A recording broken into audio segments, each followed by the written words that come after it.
안녕하세요. 저는 이번에 결혼을 되었고 좀 더 좋은 인연을 만나기 위해 기다리기로 한 30대 미혼녀입니다.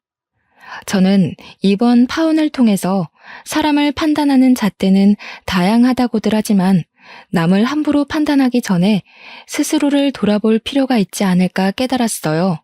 개인적으로 사람들은 누구나 장단점이 있고 불가피한 장애를 가지고 살아간다고 봅니다. 예를 들면 정서적 장애, 신체적 장애, 성격 장애 등이 있을 수 있는데 그 중에서 세상 사람들이 가장 많이 굴복당하는 장애가 바로 정서적 장애가 아닌가 싶어요. 스스로의 마음에 장애가 생겨서 인생이 꼬여버리는 사람들 덜어 있지 않습니까? 모두가 그렇게 장애를 가지고 살면서도 꼭 눈에 보이는 장애만이 차별을 당해야 된다는 것이 저는 정말 속상하고 억울하고 슬픕니다. 제 친언니가 바로 신체적 장애를 가진 사람인데요. 저희 언니는 선천적으로 희귀병이 있어서 왼쪽 무릎 밑으로 다리가 절단되어 있습니다. 병명도 진짜 희한한 희귀병이었어요. 유가종 다발 혈관염이라는 병명을 들어본 사람이 몇이나 될까 싶네요. 남들에겐 생소한 이 병명이 제게는 너무도 익숙했습니다. 당연히 언니 때문에 수도 없이 검색해서 적응된 것입니다. 이름 모를 병명 때문에 언니는 왼쪽 발이 괴사하는 고통을 겪고 난 후에야 치료를 받을 수 있게 되었는데 희귀병이다 보니 병명 자체를 알아내는데 시간이 좀 소요되었거든요. 그래서 언니는 결국 다리를 잃어야 했고 그 때문에 10대 때부터 의족을 차고 다녔습니다. 저희에게 친부모님이 있었다면 이런 처지가 조금은 덜 슬펐을 텐데 부모님은 언니가 의족을 찬 날 지인이 상을 당해 같이 새벽 도로를 달리다가 역주행하는 차량에 부딪혀 그 자리에서 돌아가시고 말았습니다. 조부모님은 그런 저희를 가엾게 여겨 두 분 몸도 편치 않았을 텐데 불구하고 부모님 빈자리가 전혀 안 느끼게 키워주셨어요. 언니는 의족을 차고부터 자존감이 떨어져 학교도 안 가려고 했었는데 조부모님이 언니의 마음을 이해해줘서 고등학교 공부를 검정고시로 졸업할 수 있도록 도와주기까지 했습니다. 저는 그런 언니를 단 한 번도 부끄러워한 적이 없었어요. 언니가 저보다 불편한 조건을 가졌다고 해서 무시한 적도 없었습니다. 저는 오히려 언니를 존경했는데 그 이유가 언니는 검정고시를 올백으로 패스했을 만큼 성적이 우수했고 수능도 2등급 2개 빼고는 올 1등급을 맞았을 정도로 뛰어난 머리를 가진 사람이었거든요. 저희 집안에 서울대 사람이 있다는 것은 동네 잔치를 일으킬 정도로 경사였습니다. 그에 반해 저는 너무도 평범하고 건강하게 자란 일반 여학생에 불과했어요. 그래도 언니가 그렇게 공부를 잘하니까 저도 그나마 뒤따르게 되어 적당한 수준의 대학을 지원할 수 있게 된 겁니다. 언니 아니었으면 저 아마 저기 어디 이름 모를 전문대에 붙었을지도 모르겠네요. 수능을 대박치고 대학까지 명문대에 입학 가능했던 언니는 그 뒤로 점점 자존감을 되찾았고 부모님이 남긴 사망보험금을 등록금으로 대주겠다는 조부모님 말씀에 언니는 다시 사회 밖으로 발을 내딛게 되었습니다. 저는 언니랑 같은 대학을 가기엔 부족해서 2단계 낮은 대학을 다녔었어요. 그래도 언니를 많이 존경하고 좋아했던 저는 언니랑 같은 서울 지역이라 얼마나 좋았는지 모릅니다. 저는 주로 제 캠퍼스를 즐기기보단 언니 대학을 찾아가 언니랑 놀곤 했는데요. 거기서 바로 예비 신랑을 처음 만나게 된 거였어요. 예비 신랑은 언니와 같은 동아리를 다니는 사람이었고 언니랑 제법 친한 관계였습니다. 예비 신랑이 제게 먼저 눈길을 줬는데 그걸 언니가 알아채서 저랑 연결시켜준 인연이었죠. 저에겐 예비 신랑이 첫 연애였는데 예비 신랑이 너무 잘해줘서 군대도 기다리면서 대학 졸업하고 나서도 만났고 자연스레 결혼도 약속하게 되었습니다. 언니 덕분에 잘된 인연이기 때문에 언니의 은혜도 잊지 않고 챙겼어요. 저희 셋은 만나서 술도 한잔하면서 친목을 다졌죠. 정말 여기까진 딱 좋은 시나리오였습니다. 제가 생각해도 무난하고 편한 스토리였네요. 그런데 문제는 역시 저의 인적 사항을 불편해하는 어른들의 시선이었어요. 저희 조부모님은 당연히 예비 신랑을 반기며 예비 신랑을 위해서 남성 피로에 좋다는 백봉 오골개까지 사 먹였습니다. 그런데 예비 시댁의 태도는 저를 전혀 반기지 않는 분위기였어요. 제 기분을 상하게 하기 충분한 언행들이었죠. 결혼 인사를 드리러 예비 시댁을 방문한 날, 제게 거침없이 집안 배경과 가족관계, 인적사항 등을 묻던 예비 시부모가 아직도 잊히지 않아요. 내가 아들한테 미리 듣긴 했어요. 사돈 집안이 어떤지 알아보는 건 결혼 준비 과정의 중요한 문제니까 기분 상하지 말아요. 부모님이 안 계시다면서요? 네, 일찍 돌아가셔서 할아버지 할머니 손에 컸습니다. 친언니 한 명 있고요. 조부모님께서 정정하셔서 부모님 빈자리는 못 느끼고 자랐어요. 그래요.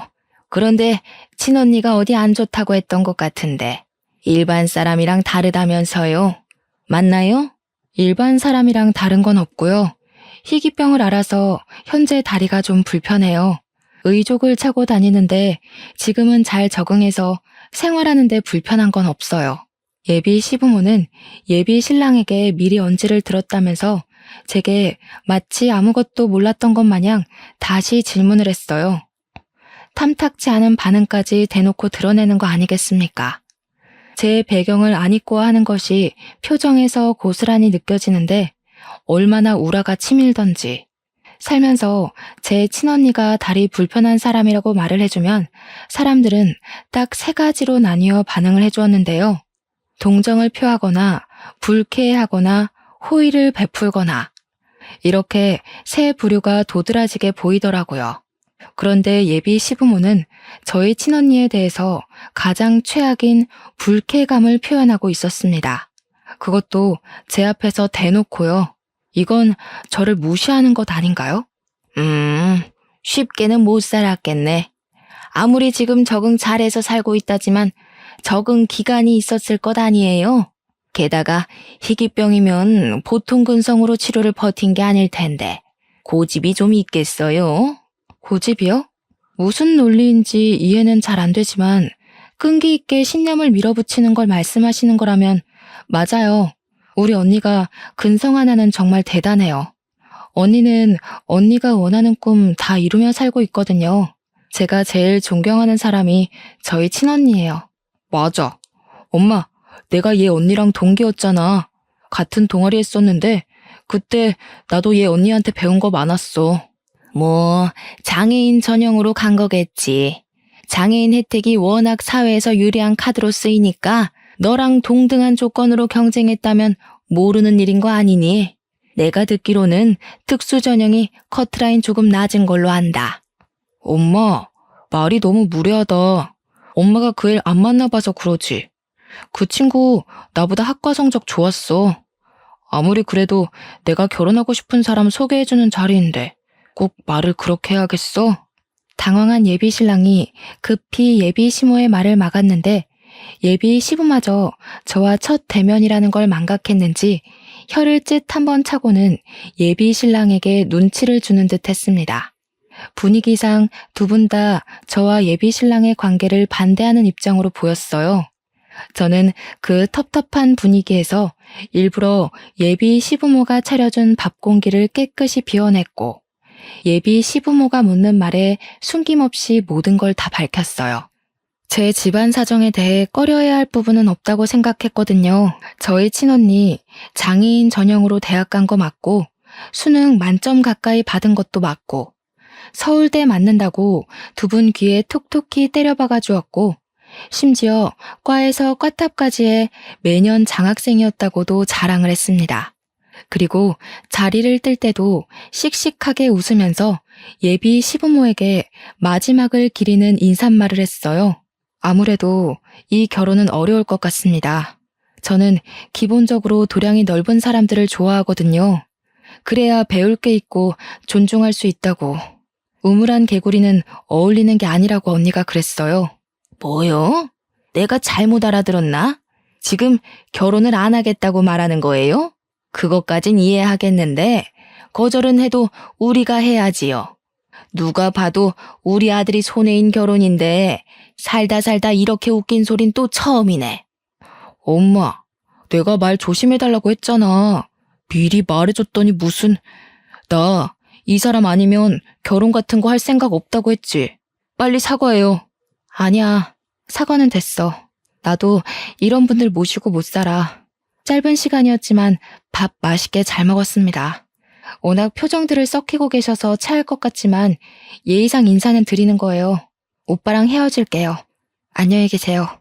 끝인사를 하고 나오는데 이건 예비 신랑과도 의논한 것이 아니라서 예비 신랑 또한 놀라며 저를 뒤쫓았습니다. 제가 예비 시댁을 바로 나와버리는 바람에 예비 시부모의 반응을 못 봤지만 아마 두 분 다 제 돌발 행동을 어처구니 없게 보지 않았나 싶어요.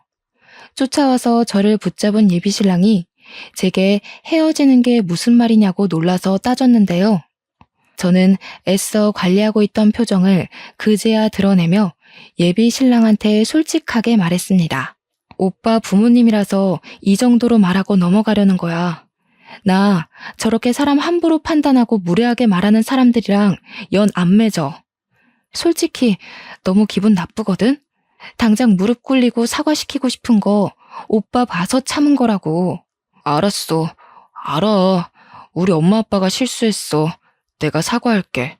엄마 아빠는 정말 잘 몰라서 그랬던 거야. 내가 가서 더 제대로 설명하면 돼. 이것 때문에 헤어지는 건 말이 안 되잖아. 잘 몰라서 그랬다. 잘 모르면 함부로 얘기해도 돼? 오빠가 이미 언지를 줬는데도 저렇게밖에 말을 못하는 사람들이라면 나 더 볼 필요 없다고 봐. 가서 또 그런 모욕 듣고 있을 생각도 없고 가능성도 만들고 싶지 않다고. 그날 저는 예비 신랑과 처음으로 연락을 하지 않고 잠수를 한 일주일 탔습니다. 그러니 예비 신랑이 친언니한테 자꾸 연락을 했나 봐요. 언니가 틈만 나면 제 방을 찾아와 노크를 했는데 그때마다 예비 신랑 입장을 대신 대변해 주더라고요. 그러면서 예비 시부모 입장에서는 며느리 될 집안에 몸 불편한 사람이 있다는 걸 좀 못마땅해 할 수도 있다고 이해를 해주는 거 아니겠습니까? 저는 제가 예비 시댁 인사 가서 친언니 모욕을 들었다는 걸 언니한테만큼은 알리고 싶지 않았거든요. 그것만으로 이미 속상한데 어쩔 수 없이 알게 된 언니는 정작 저를 위해 자신을 향한 손가락질을 이해하고 넘기려고 하잖아요. 저는 그게 너무 화가 나더라고요. 그래서 저는 괜히 언니한테 화살을 돌리면서 예비 신랑 얘기할 거면 문 안 열어주겠다고 내쫓기까지 했습니다. 그렇게 일주일이 더 흐르고 예비 신랑은 제가 다니는 회사까지 찾아와 저를 붙잡았어요. 명확히 따지자면 저는 예비 신랑이 싫은 게 아니라 예비 시부모가 싫은 건데요. 그래서 굳이 저를 찾아온 예비 신랑과 대화의 시간을 피하진 않았습니다. 예비 신랑 하는 말이 상견례랑 결혼식 때만 예비 시부모 만나면 그 뒤에는 예비 시부모와 절대 연닿는 일 없게 하겠다고 제게 허황된 다짐을 했어요. 게다가 이 조건을 예비 시부모도 수긍하고 결혼을 허락했다고 하더라고요. 그러면서 예비 신랑이 제게 이 사실을 친히 녹음으로 각서까지 쓰겠다고 해서 저는 그 자리에서 예비 신랑 목소리가 담긴 녹음 파일을 얻게 되었습니다. 예비 신랑의 눈물겨운 사정으로 인해 저는 상견례 날짜를 잡게 되었는데 참 안 될 사람은 안 된다고 안타깝지만 저희는 결국 결혼식의 문턱을 넘지 못했어요. 상견례 날 저는 조부모님이랑 친언니를 모시고 상견례 장소를 찾았는데 예비 시댁은 시작부터 지각으로 이미지를 실추했어요. 엄연히 저희 조부모님이 연세 더 많은데도 도착하고서 제대로 된 인사나 사과도 않고 자리에 앉았습니다. 이미 첫 시작부터 마음에 안 들었지만 예비 신랑이 자꾸 저한테 눈짓하며 미안하다고 울상을 지어서 참았어요. 애들 부모님 돌아가시고 두 분이서 키우시느라 고생하셨겠어요. 몸 불편한 데는 없으세요? 제가 한때 아동시설 원장했던 사람이라 다 압니다. 남의 애 키우는 게 얼마나 골병 드는 일인데요. 남의 애라고 생각해 본 적이 없어서요. 다 내 혈육이고 내 새끼들입니다. 내 자식들 입에 밥 한 숟갈 들어가는 맛으로 사느라 골병 드는 줄도 몰랐을 정도니 더한 걱정은 삼가는 게 좋겠네요. 애들 때문에 고생하셨다면서 골병은 안사돈께서 든 게 아닌가 싶은데. 조부모님은 살아온 세월 때문인지 예비 시부모님의 은근하게 예의 없이 하는 말씨에도 유려하고 여유롭게 받아쳤습니다. 그러다 예비 시부모의 타깃은 제가 걱정했던 대로 금세 우리 언니한테 돌아갔는데요. 예비 시모가 우리 언니를 아닌 척 훑어보더라고요. 아유, 몸이 불편해서 가진 능력을 반밖에 못 써 어떡해요? 아가씨 같은 사람들이 학교 다닐 때는 특기가 많지만 사회에 나가면 아직까진 안 좋은 선입견들이 있잖아요. 일하는데 많이 불편하지요? 어떤 일을 하고 있다고 했더라? 복지관에서 단순 노동 이런 거 하나요? 글쎄요. 사돈 어른들이 걱정해 주실 만큼은 안 좋은 시선을 받지는 않아서요. 또 말씀하신 것처럼 제가 단순 노동하기엔 아까운 머리거든요. 사람 가르치고 상담하는 일을 하면서 효도하며 잘 살고 있습니다. 똑 부러지는 것 좀 봐. 그래. 그렇게 당당하고 당차게 살아야 아무도 무시 안 해요. 야무지게 잘하겠네. 다리만 안 불편했어도 내가 딱 며느리 삼으면 좋겠구먼. 이건 또 무슨 개소리인지 모르겠더군요. 예비 시모의 헛소리에 예비 신랑도 놀라고 저도 황당해서 예비 신랑과 눈이 맞았습니다. 거기서 기분 안 나빴던 사람은 오직 예비 시부모뿐이었어요. 예비 신랑이 나서서 예비 시부모에게 이제 그만하고 식사하라고 눈치를 주는 덕에 한시름 정도 더 버틸 수 있었네요. 그런데 상견례 내내 잠자코 동조만 하고 있던 예비 시부 입에서 나온 말 때문에 곧 이곳이 아수라장이 되고 말았는데요. 그런데 그 장애가 그리 있으면 앞으로 결혼하긴 참 불편하겠어요. 아이고야, 애 낳기도 힘들겠어. 애를 낳더라도 몸이 불편해서 거의 남편이 육아를 해야 될 판이겠네. 아버님, 지금 무슨 말씀하시는 거예요? 말씀이 너무 선 넘으시네요. 방금 그 말 경찰에 신고해서 저희가 증언하면 충분히 사회적 문제가 될 발언인 거 모르세요? 경찰? 아니 내가 무슨 말을 했다고 그러냐? 다리가 불편하면 다들 그런 고민들을 하길래 나도 걱정을 해줬을 뿐이다. 누가 걱정해달랬어요? 아버님도 본인 앞날도 똑바로 간수 못해서 회사 해고당한 주제에 누가 누굴 걱정해요. 당장 저희 가족한테 사과하세요. 뭐야? 저 정신 나간 년이 지금 뭐라는 게야? 감히 시애비한테 뭐가 어쩌고 어째? 몸 불편한 네 언니도 서울대 잘만 갔구먼. 멀쩡한 너는 이상한 사립대 나간 것이 뭐 잘났다고 큰 소리를 빽빽 질러? 예비 시부 원성이 커지자 이미 상견례 분위기는 파투나기 시작했고 예비 신랑은 자기 아빠를 말리려고 일어나 안절부절 못하고만 있었습니다. 오히려 제가 예비 신랑보다 예비 시부를 더 잘 대적했다고 할 수 있겠네요.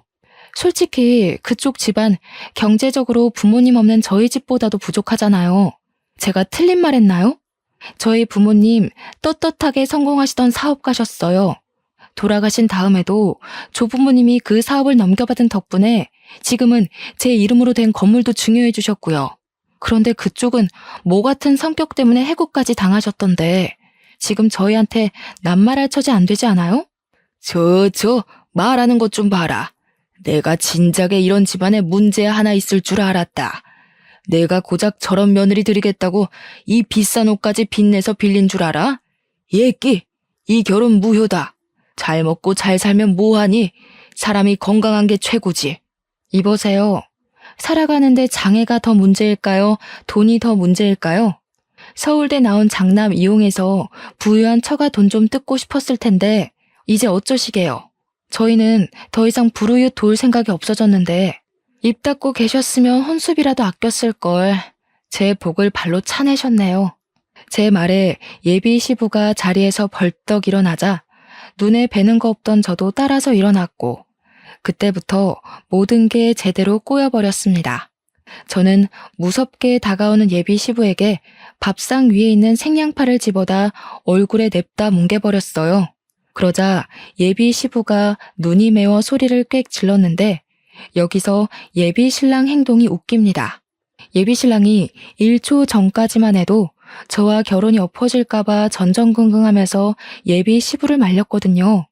그런데 예비 시부가 양파즙 공격을 당하니까 갑자기 얼굴색 돌변해서 저한테 쌍욕하며 힘으로 밀어버리더라고요. 예비 신랑이 저한테 손찌검을 했다는 것에 놀란 제가 벙쪄 있었는데 그때 저희 언니가 나서서 예비 신랑의 귀싸대기를 보기 좋게 날렸습니다. 내가 이런 더럽고 추잡한 인간을 동생한테 소개해줬다니 동생한테 미안해서 고개를 들 수가 없네. 내 동생한테 욕했니? 감히 손댔어? 우리 전공 업계가 입소문 잘 타는 거 알지? 네 앞길 시작도 못하게 내가 막아줄까? 예비 신랑은 언니한테 뺨을 맞고 나서야 자신이 저한테 무슨 짓을 했는지 정신을 번쩍 차리더군요. 뻔뻔하게도 뒤늦게 저를 챙기려 했습니다. 하지만 제가 그 손길을 냅다 차버려서 예비 신랑은 정강이를 붙들고 깽깽이만 뛰었네요. 그때 할아버지는 지갑에서 수표 5장을 꺼내들었어요. 그대로 예비 시부모에게 뿌려버리더라고요. 할아버지가 돈으로 자부심 부리는 분이 아니라서 저렇게 사람을 엿먹이는 건 저랑 언니도 처음 봤습니다.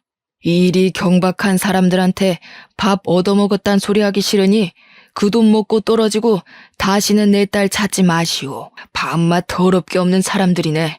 가진 게 없으면 인품이라도 가꿀 것이지. 본인들이 본인들 얼굴 먹칠했다는 거 알았으면 좋겠네요. 그 식당은 예비 신랑이 예약한 곳이었는데 할아버지가 마지막으로 예비 신랑을 노려보면서 침 뱉는 신용을 퇴하시고 할머니 손을 잡고 자리를 빠져나갔습니다. 저도 언니랑 같이 그 자리를 나오려는데 예비 신랑이 달려와 붙잡더라고요. 이러지 마 자기야. 내가 실수했어. 당연히 부모님이 다치면 걱정되잖아. 우리 결혼해야지. 내가 자기 말고 누구를 만나겠어. 결혼 같은 소리 하네. 오빠랑 결혼할 바엔 머리 밀고 절에 들어가는 게 낫겠어. 내가 오빠 부모님 안 만나봤으면 어쩔 뻔했나 몰라? 나한테 서둘러서 저런 사람들 인사시켜줘서 고마워. 덕분에 손해보는 건 없네. 그렇게 그 자리를 뜨면서 저는 예비 신랑과 파혼을 하게 되었고 예비 신랑은 며칠 간격으로 제 직장을 찾아왔습니다. 지긋지긋해서 한 번만 더 쫓아오면 접근금지 신청 낼 거라고 으름장을 놓았더니 다행히 그 뒤부터는 나타나지 않더라고요. 그래서 그냥 이대로 깔끔하게 마무리되는 줄 알았습니다.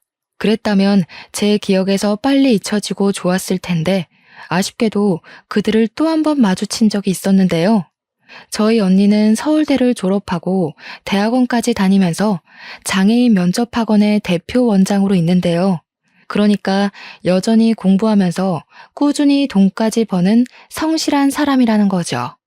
그래서 언니 면접학원이 꽤 입지가 알려진 편이었습니다. 규모도 4층짜리 건물로 컸거든요. 인기 많은 학원이라는 게 참 자랑스러웠는데 학원의 높은 인지도 때문에 시가 사람을 다시 보게 될 줄은 몰랐네요. 언니 면접학원에 예비 시모가 등장했는데 웬 젊은 청년 하나랑 같이 찾아왔다고 하더라고요. 제가 먼저 마주친 건 아니었고 언니가 전화를 해줘서 알았습니다. 언니 말이 예비 시모가 언니를 알아보지 못해서 얼굴 보고 상담을 하는데도 계속 원장님 거리며 알랑방귀를 뀌었다고 하더군요. 원장님, 우리 막내 아들인데 잘 좀 부탁드려요.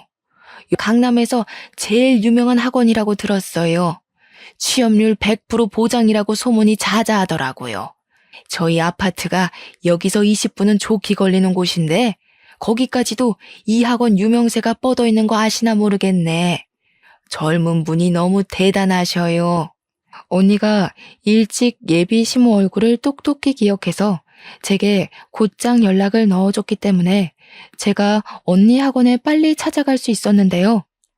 한참 상담 도중에 제가 원장실을 박차고 들어가니까 예비 시모가 처음에 놀라더니 나중에는 저를 알아보시고 삿대질을 했습니다. 네가 여긴 어쩐 일이니? 아, 너도 소문 듣고 너희 언니 등록해주러 왔나 보구나? 그럼 그렇지. 서울대 나오면 뭐하니? 그렇게 불편한 몸을 받아주는 기업들이 어디 있다고. 네 사정은 알겠는데 상담 순서 좀 지켜주겠니? 원장님, 이 사람 됨됨이가 안 되는 인간이에요. 제가 아는 사람인데 저 믿으시고 이런 사람 받지 마세요. 참나 웃겨서 못 들어주겠네. 죄송해서 어쩌죠? 저희 언니 학원엔 블랙리스트가 있어요. 아쉽지만 아줌마가 그 블랙리스트라서 나가주셔야겠는데요. 아무리 노안이 왔다지만 면전에 대고 모욕까지 줘놓고 기억을 못할 줄은 몰랐네요. 이 아가씨가 무슨 소리를 하는 거래? 방금 언니 학원이라 그랬니? 여기 이 원장님이 네 언니라도 된다는 거야? 말도 안 되는 소리 좀 작작해라. 100마디 말보다는 한 번의 행동이 강력하다고 친언니가 저를 대신해서 예비 시모의 바락 앞에다 대고 자랑스럽게 의족을 보여주었습니다. 그러자 언니 다리를 본 예비 시모는 얼음장처럼 몸이 굳더니 금방 사색이 된 채로 상황 파악에 들어갔어요. 같이 온 막내 아들한테는 정말 잔인하고 미안한 일이지만 저는 그 아들한테 예비 시모의 실체를 밝힐 수밖에 없었습니다. 제가 예비 신랑과 상견례했던 예비 신부라는 것도 알려주었고 그 약혼이 어떻게 파혼이 되었는지 또한 낱낱이 고백했어요. 그랬더니 그 아들이 자기 엄마를 벌레 보듯 노려보더라고요. 예비 시모는 아들한테 해명하다가도 저희 자매를 상대하기 바쁘니 혼자서 정신이 없었습니다. 그 순간 예비 시부의 코를 같이 눌러줄 수 없어서 아쉬웠네요. 그리고 예비 시모 막내 아들은 제가 만났던 적이 없던 존재였습니다. 예비 신랑한테 동생이 2명 있다는 사실만 알고 있었어요. 상견례는 굳이 바쁜 사람들 불러서 크게 하고 싶지 않아 필수 참석인만 만나는 걸로 해서 더더욱 예비 도련님들을 본 적이 없었는데요. 그러니까 저에게 막내 도련님 될 뻔했던 그는 이제 대학교를 졸업하는 군번이었는데 오토바이를 타다가 큰 사고를 당해서 팔 한쪽과 다리 한쪽을 다친 상태더라고요. 최대한 빨리 응급처치를 했고 수술을 시도했음에도 불구하고 복구에 실패해서 그만 절단하고 말았다고 합니다. 저희 언니보다 더한 장애 등급을 받게 된 거였죠.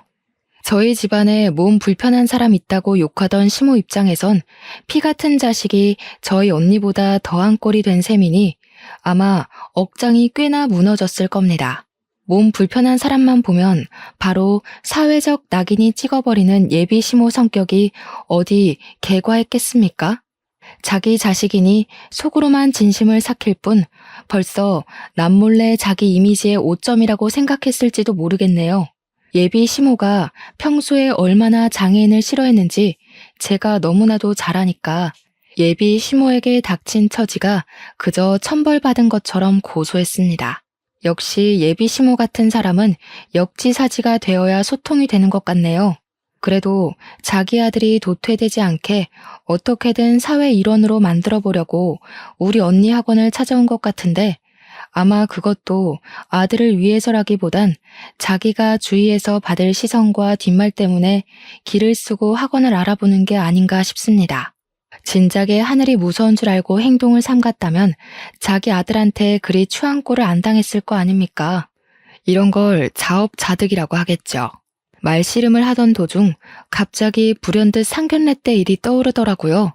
예비 시부모가 저희 언니한테 그렇게 불편한 몸으로는 며느리 노릇 힘들겠다든지 애를 낳더라도 남편이 다 먹여 살려야겠다든지 그런 막말을 했다고 했잖아요. 제가 남자 하나 잘못 알아본 탓인데 제 친언니까지 모욕을 당했단 것이 그동안 마음 한편에 응어리로 남아 있었는데요. 그 정신없던 상견례에서 제가 차마 말 못해 후회했던 발언들까지 분수 터지듯 무섭게도 나와버렸지 뭡니까. 아줌마, 천벌 제대로 받으셨네요? 아니, 아줌마가 아니라 아들이 천벌을 받았다고 해야 되나? 그쪽이 우리 언니한테 다리 한쪽 없어서 애는 낳을 수 있겠냐, 밥은 벌어먹을 수 있겠냐며 덜 떨어진 생각으로 입 놀렸던 게 어제일같이 아주 생생해요. 그런데 당신 아드님이 더한 처지를 겪으셨네요? 당신 아들한테도 저희 언니한테 나불거렸던 것처럼 해보세요. 사회에서 낙오될 거라고 짓거려보라고요. 그 입 다물지 못해? 좀생이같이 지난 일 담아두고 있는 게 뭐 자랑이라고 어른한테 대드니? 나는 너희한테 무슨 말을 했는지 기억 못한다. 그냥 흘리듯 한 소리를 너희들이 속 좁아서 그렇게 꼬아들었겠지. 그렇구나. 그쪽 아들도 우리가 꼬아들었다고 생각을 할지 모르겠네요. 아들은 알아요? 자기 엄마가 장애인을 가족으로 두는 걸 얼마나 치욕스럽게 생각하는지? 하늘이 당신한테 참 실망을 많이 했나 봐요. 저는 그쪽 아들이 그렇게 된 게 자기 엄마가 응당 받아야 될 천벌을 대신 받은 것처럼 느껴지는데, 안 그래요? 닥치지 못해? 됐다. 내가 이 학원을 등록을 안 하고 말지. 여기저기 널린 게 장애인 학원이더라. 너희 학원이 이름 좀 났다고 해서 얼마나 잘났나 드러나 보려 했더니 도통 구린내가 나서야 원. 황급히 도망치려던 예비 시모가 자기 아들을 부축하려고 붙잡았는데요. 그 순간 무슨 일이 벌어졌는지 아시나요? 들어올 때만 해도 예비 시모 손을 꼭 잡고 들어왔다던 아들이 예비 시모 손길을 확 내쳐버리더라고요. 예비 시모는 놀라서 잠깐 행동을 굳혔습니다.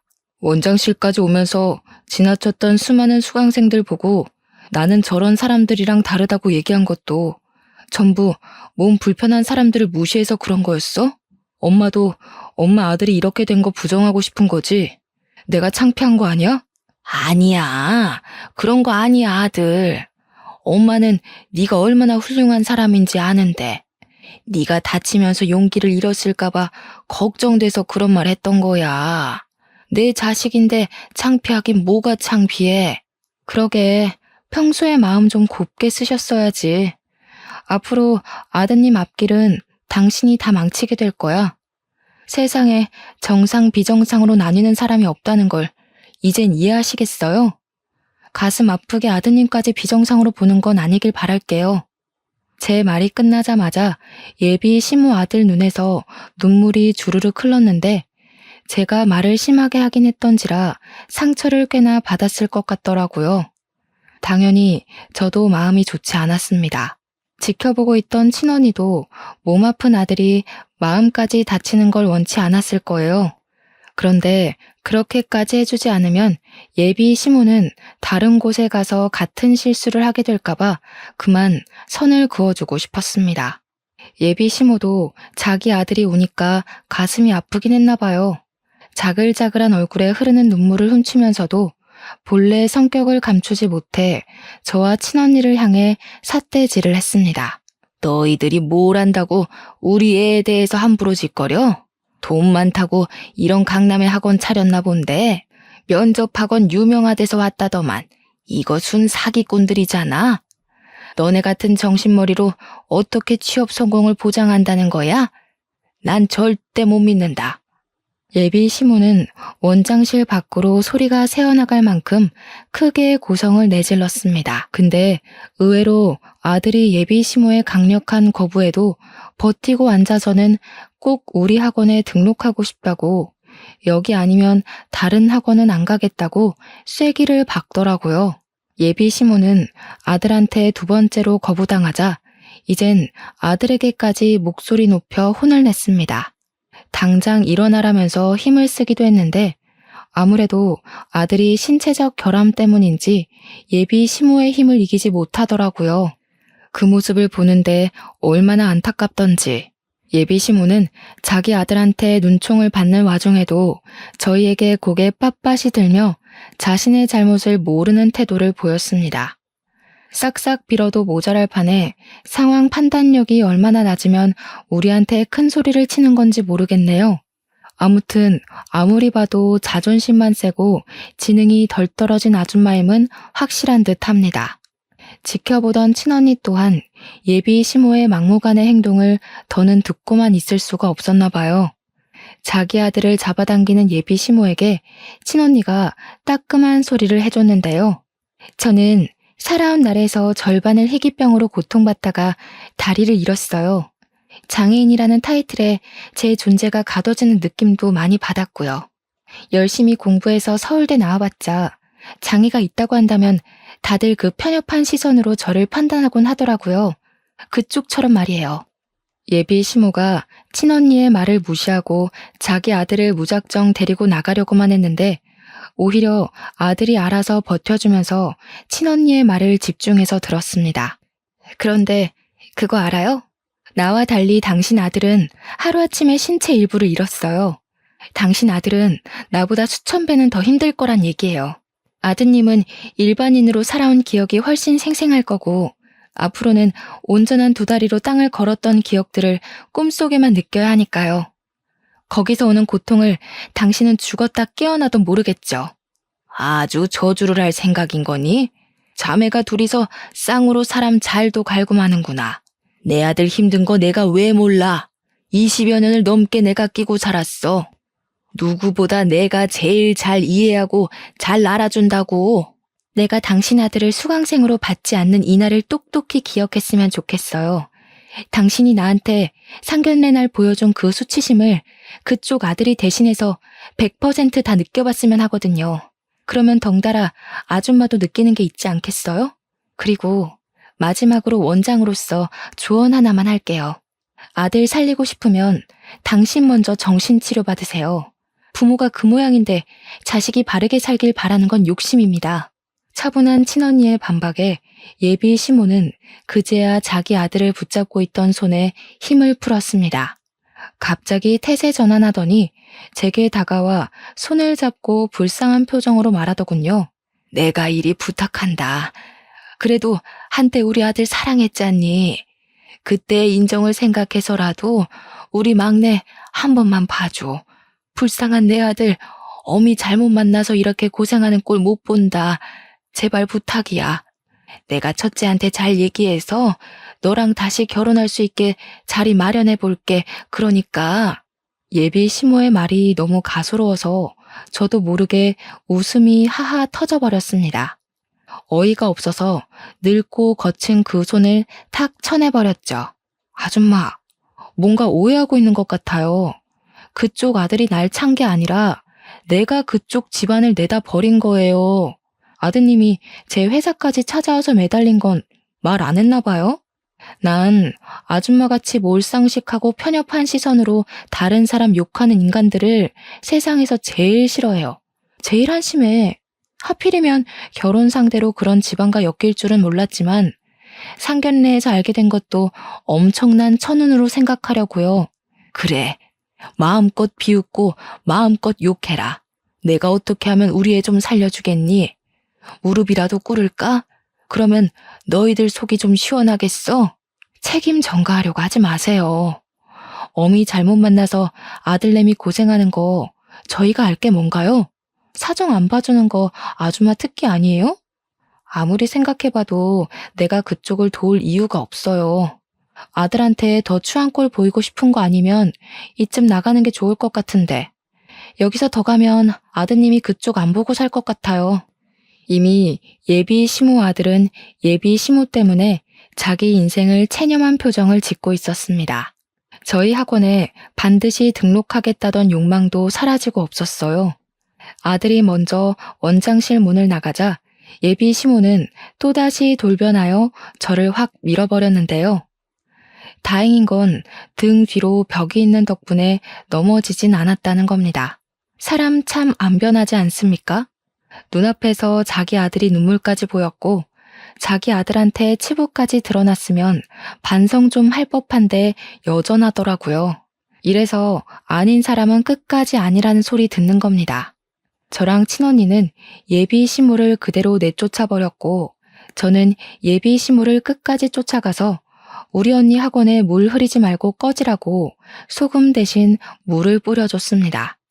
예비 시모가 물세례를 맞을 때 막내 아들은 예비 시모를 버리고 먼저 택시 타고 쌩 떠나버리더라고요. 예비 시모는 더 이상 제게 함부로 말을 붙이지 못하고서 물에 빠진 생쥐꼴로 도망치듯 달아났습니다. 요즘 세상이 어떤 세상인데 남의 인생사에 감히 감나라 배나라 하는 건지 모르겠네요. 남의 욕도 함부로 해선 안 되는 게 바로 이런 꼴을 당하기 때문이라고 생각합니다. 내 스스로의 업보는 어떤 모양으로든 반드시 그 대가를 치른다고 봐요. 예비 시모 보세요.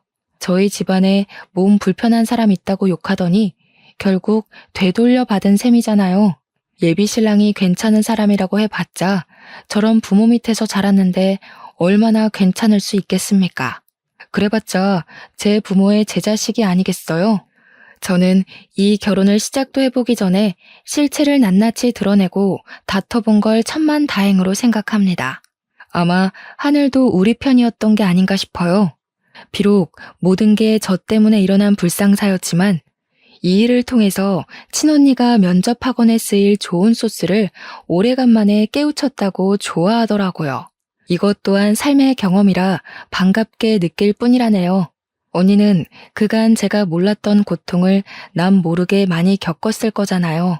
언니가 이렇게 상처에 강인한 모습을 보여줄 때면 내면이 제 생각보다 훨씬 단단하고 드높은 것 같다는 생각이 듭니다. 저는 언니한테 그렇게 또 한 수 배웠네요. 그 뒤로는 모든 사람들이 일상의 복귀를 잘하였습니다. 특히 저는 언니 덕분에 멘탈 관리가 아주 빨리 되었어요. 약혼이란 큰 약속이 파기된 것에 비하면 제가 겪은 상실감은 다른 분들보다 꽤나 덜 힘들었던 것 같아요. 그래서 예비 신랑 연락처를 차단하는 것도 깜빡했지 뭡니까? 워낙 예비 신랑 존재가 머릿속에서 빨리 사라졌다 보니까 연락처 지우는 것도 미루다가 그만 까먹어버리고 말았네요. 그래도 그 때문에 예비 신랑한테서 온 문자를 마지막으로 확인해 볼 수가 있었는데 예비 신랑이 막내 동생 요양을 위해서 강원도 쪽으로 이사를 간다고 연락이 왔어요. 자기는 아직 나를 못 잊었다고 하던데 혹시 생각이 바뀌거나 자기가 그리우면 언제든지 연락하라는 거 있죠. 자기는 이제 제가 연락할 때까지 먼저 연락하는 일은 없을 거라면서요. 그걸 끝으로 저는 예비 신랑의 연락처를 차단했습니다. 저도 모르게 남아있던 예비 신랑의 마지막 흔적을 지워버리니 그제야 모든 게 깔끔하게 정리가 된 기분이더군요. 죽을 둥 말 둥 사랑하던 사이도 이렇게 흔적 없이 동이 나버리니 한편으론 더불어 사는 세상살이에서 인간관계란 무엇인가 회의감이 들기도 하네요. 사랑할 때만 해도 그 사랑이 아니면 세상이 동날 것 같았거든요. 역시 세상에서 영원한 건 없나 봅니다. 소중한 것들도 결국엔 제 손을 벗어나니 아무것도 아닌 게 돼버리잖아요. 제가 여기까지 글을 쓰면서 과연 잘 살고 있는 건가 싶은 생각도 들었어요. 파혼을 했다는 상실감 때문이 아니라 어떻게 보면 우리 집안에 발생한 파동 같은 일이기도 했으니까요. 그래도 저보다 훨씬 강인한 저희 식구들 덕분에 저는 늘 배우면서 제 길을 돌아보고 잘 갈고 닦으려 노력하는 사람이 되지 않을까 싶습니다. 제 사연 어떻게 들으셨는지 모르겠어요. 청취자분들께 조금이나마 긍정적인 영향을 줄 수 있는 사연이었길 바랍니다. 대접받기 위해 먼저 대접할 줄 아는 분들이 갈수록 많아졌으면 좋겠네요. 들어주셔서 너무 고맙습니다.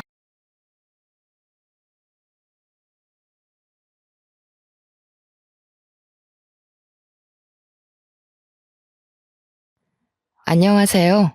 유치원을 운영하고 있는 50대 여성입니다. 유치원 교사 생활을 포함해 20년이 넘는 시간 동안 아이들을 돌보고 있는데요. 여전히 달라지지 않는 한 가지는 아이들을 돌보는 것이 정말 힘들다는 사실이에요. 하지만 그럼에도 제가 계속해서 유치원을 운영하는 것은 티 없이 맑은 아이들의 미소 때문이랍니다. 과거 가장 믿었던 사람에게 배신당한 슬픔으로 힘들어하고 있을 때 아이들의 맑은 웃음은 큰 힘이 되어 주었고요. 아마 아이들의 미소가 아니었다면 지금까지도 배신당한 과거에 사로잡혀 이렇게 사연을 보낼 용기도 내지 못했을 거예요. 초등학교 교사로 근무하시는 아버지와 유치원 교사로 일하셨던 어머니 덕분에 저 또한 자연스럽게 아이들을 가르치고 돌보는 일로 눈길을 돌렸던 것 같아요. 부모님께서도 유아교육과에 가는 것을 적극적으로 찬성하셨고요. 솔직히 결혼을 하고 아이를 낳고도 복귀해 일할 수 있는 직업은 그리 많지 않잖아요. 그래서 더 유아교육과를 가고 싶었던 것 같습니다. 유치원 교사가 되면 적어도 경력이 단절될 일은 없을 테니까요. 한 번도 휴학하지 않는 저는 졸업을 한 후 바로 유치원 교사로 취업을 하게 되었는데요. 비슷한 시기 유치원에 취업한 동기들이 말하길 유치원 교사로 일하면서 제일 힘든 것은 제멋대로 행동하는 아이와 대소변을 가리지 못하는 아이라고 하더라고요. 동기들의 푸념은 저 또한 충분히 이해가 갔습니다. 아직 20대밖에 되지 않는 친구들이 자기 자식도 아닌 남의 집 아이들의 대소변 가리는 것을 가르쳐 주는 것은 쉽지 않은 일이잖아요. 하지만 저에게 가장 힘든 것은 유난을 피우는 학부모도 말을 듣지 않는 아이들도 아닌 바로 유치원 원장이었네요. 제멋대로의 원장에 비하면 그런 것들은 식은 죽 먹기처럼 쉬운 일이었어요. 예민하고 자기중심적인 원장은 자기 기분에 따라 행동하는 일이 많았거든요.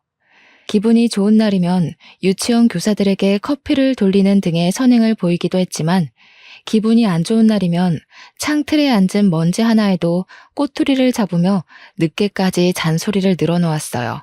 퇴근 시간이 한참 지나고도 말이에요.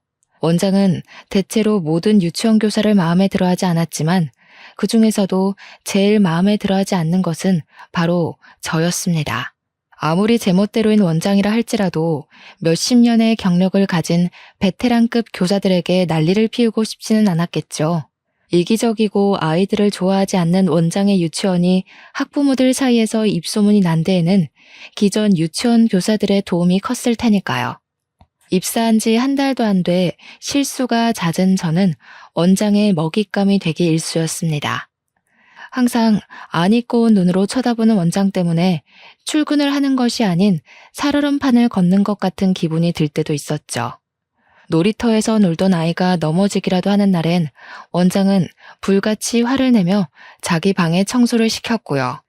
그래도 화가 풀리지 않는 날이면 원장은 자신이 개인으로 타고 다니는 차에 세차까지 시켰답니다. 원장의 이런 만행은 교사들뿐만 아니라 학부모들 사이에서도 소문이 난 상태였어요. 원장의 차를 청소하고 꾸중을 듣는 모습을 본 아이들이 학부모들에게 귀뜸을 한 것이겠죠. 유치원에 있는 사람들은 모두 원장에게 괴롭힘을 당하는 저를 측은하게 생각했어요. 오죽하면 아이들까지 힘내라며 사탕을 쥐어줄 정도였거든요. 원장의 괴롭힘으로 너무 힘든 날이면 부모님에게서 온 전화도 받질 않았어요. 유치원 교사 생활을 잘하는 줄 아는 부모님에게 차마 힘든 것을 털어놓을 수 없었는걸요. 그래서 부모님 대신 친구들에게 하소연을 했답니다. 원장의 만행을 들은 친구들은 길길이 날뛰면 당장 그만두라고 말을 했고요. 부당한 대우를 받으면서도 그만두지 않는 저를 친구들은 바보라고 했는데요. 공고에 올라오는 유치원들 중 지금 다니는 곳보다 근무 조건이 좋은 곳이 없었기 때문에 그냥 참고 다닐 수밖에 없었네요. 친구들은 부당한 대우를 받으면서 일할 바에는 차라리 돈을 조금 덜 주더라도 정신적으로 편한 곳에 가서 일을 하라며 조언을 해주었지만 결혼 자금을 모아야 했기에 어쩔 수가 없었는걸요. 그리고 아무리 힘들다고 할지라도 저에게는 든든한 남자친구가 있었기에 이 정도의 힘든 것쯤은 견딜 수 있었어요. 남자친구는 같은 학교 선후배 관계로 20살 때부터 사귀어 6년이란 긴 시간 동안 제 곁을 지켜주었죠. 물론 결혼을 한다면 한결같이 옆을 지켜주었던 남자친구와 해야겠다는 생각을 했지만 남자친구는 사무관 준비로 바빴기에 결혼은 미룰 수밖에 없었어요. 남자친구가 바로 사무관에 합격한다고 해도 공시생 생활을 하면서 모은 돈이 있을 리가 없었기에 결혼 자금은 전적으로 제가 하는 것이 옳다고 생각했죠. 그래서 힘든데도 불구하고 악착같이 유치원에서 버틴 거고요. 다행히 남자친구는 제가 유치원에 입사한 지 1년 만에 사무관에 합격을 했습니다. 첫 출근을 한 후 남자친구는 곧장 프로포즈를 해주었죠. 한쪽 무릎을 굽히고 반지를 끼워주는 남자친구를 보자 저도 모르게 눈물이 나왔어요. 이 순간을 위해 그동안 몸이 부서져라 일을 한 거잖아요. 얼마나 고생했는지를 알기에 주변 동기들 또한 저희의 결혼을 진심으로 축하해 주었는데요. 남자친구의 어머니를 뵌 순간 저의 꽃길은 가시돋은 지옥길로 변하게 되었네요. 예비 시어머니는 다름 아닌 꿈에서도 마주치기 싫었던 원장이었거든요. 남자친구의 어머니를 뵈는 자리에 원장이 나올 거라고는 꿈에도 생각하지 못했어요. 원장 또한 예비 며느리 자리에 제가 있는 것에 당황한 눈치였고요. 아버지 없이 힘들게 일을 하며 헌신적으로 남자친구를 키웠다는 어머니가 원장이라는 사실을 알게 되자 온몸에 소름이 돋더군요. 그동안 남자친구 앞에서는 세상 어디에도 없는 온화한 어머니 역할을 하면서 다른 사람들에게는 길길이 날뛰며 화풀이를 했던 거잖아요. 남자친구가 잠시 전화를 받으러 밖으로 나간 사이 원장은 미소를 띠고 있던 가면을 벗어던지고 본색을 드러내었어요. 참나, 정성스레 차린 밥상에 개 앉은 꼴이라니. 니까짓 게 어디라고 감히 우리 아들 옆자리에 앉아? 너 말해봐라. 우리 아들 보고 일부러 내가 운영하는 유치원에 얼굴 들이민 거지? 내세울 게 없으니 얼굴 도장이라도 찍으려고. 그게 무슨 말씀이세요, 원장님? 원장님이 기준 씨 어머니라는 거 알았으면 제가 진작에 말했겠지 왜 숨기고 있었겠어요? 원장은 유치원에 취업을 한 것부터 그동안 자신이 행패를 부려도 참은 것까지 모두 사무관이 된 남자친구의 옆자리를 노리고 한 행동이라고 생각을 하는 듯했어요. 아무리 아니라고 말을 해보아도 원장의 머릿속에 저는 음흉하게 남자친구를 차지한 여자가 되어 있었죠. 긴 말 할 거 없고 당장 헤어져라. 번듯한 사무관인 우리 아들한테 유치원 교사 나부랭인 네가 어디 가당키나 하던? 자고로 결혼이란 비슷한 급인 사람끼리 해야 오래가는 법이야. 다 늙어서 이웃녀 딱지 붙이고 재혼도 못해서 달방에서 혼자 살까 걱정돼서 해주는 말이니 새겨듣고 지금이라도 네 급에 맞는 남자 만나라. 그동안 제가 원장님 마음에 안 들었다는 거 잘 알지만 지금도 노력하고 있고 앞으로도 원장님 마음에 들려고 노력할 거예요. 그러니까 제발 결혼만큼은 허락해주세요. 아이고, 우리 아들 눈에 쓸데없는 콩깍지 붙여놓은 것도 모자라 하다 이제는 우리 귀한 아들 옆자리까지 넘보는구나. 너 때문에 우리 아들이 마다한 여자가 몇이나 되는 줄 알고 이런 허무맹랑한 소리를 해. 우리 아들이 마다한 여자 중에 눈 감고 아무 여자나 집어다가 앉혀놔도 너 같은 것보다 100배, 아니 1000배는 나을 거다. 가진 게 없으면 염치라도 있어야지. 어디 감히 우리 아들을 넘봐. 자존심도 구기고 빌었지만 원장은 꿈쩍도 하지 않았어요. 오히려 더욱더 밀어내는 것 같았고요. 원장은 유치원 교사가 된 것이 공부를 안 해서라고 했는데요. 참 씁쓸했어요. 물론 안정성과 여러 가지 상황을 보고 직업을 선택한 것은 맞지만 아이들을 사랑하는 마음만큼은 진심이었는걸요. 똑같이 아이들을 가르치고 돌봐주는 입장에서 원장에게 안 좋은 말을 들으니 기분이 썩 좋지는 않더군요. 원장의 말을 듣다 보니 스스로가 못난 사람이 된 것 같았고요. 하지만 그럼에도 남자친구를 포기할 수 없었어요.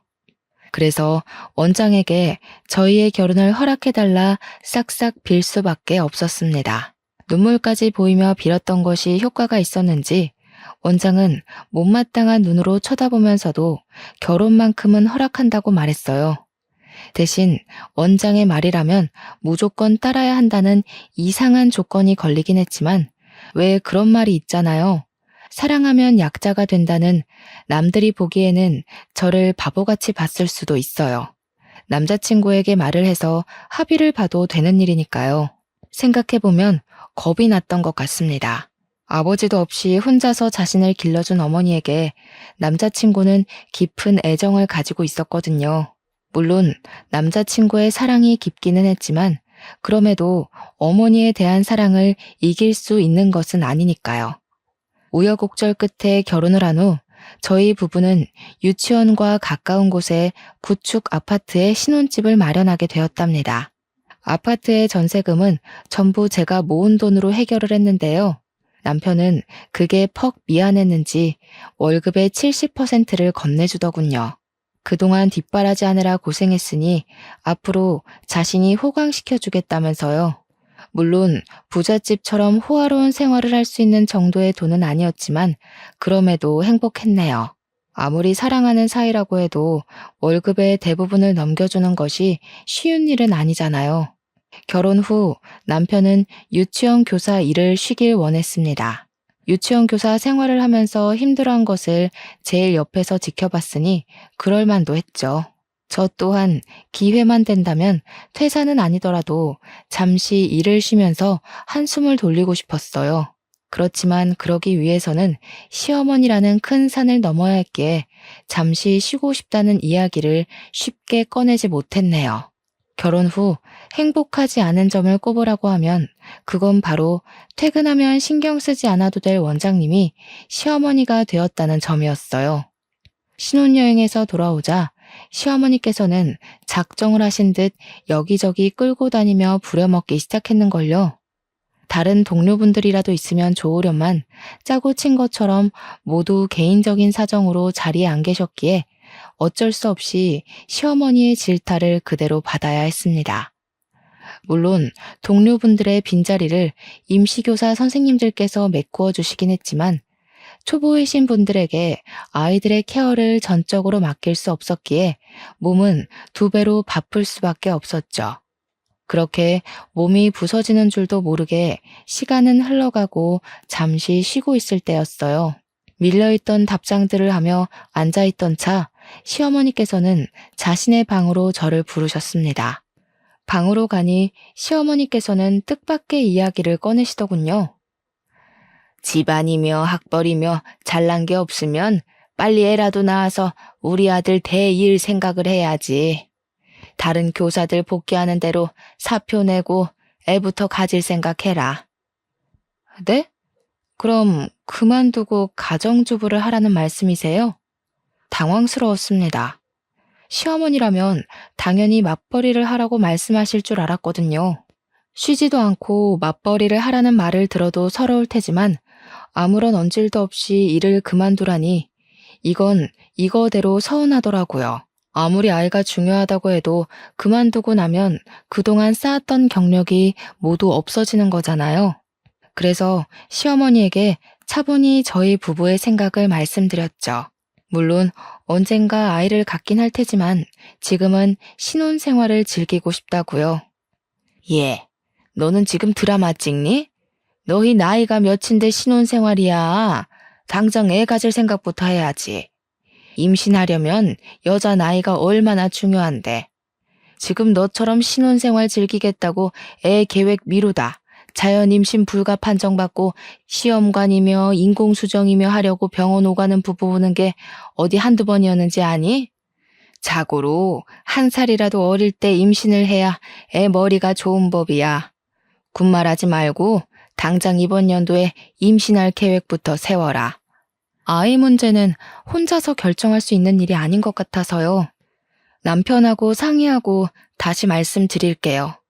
화장실 들어갈 때랑 나올 때 마음이 천지 차이라더니 지금 네가 딱 그 짝이구나.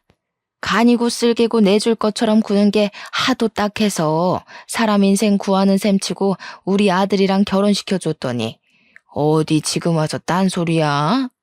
이제 지장도 찍어서 심히 말은 들을 필요도 없다 뭐 그런 거냐? 그런 게 아니라요, 어머니.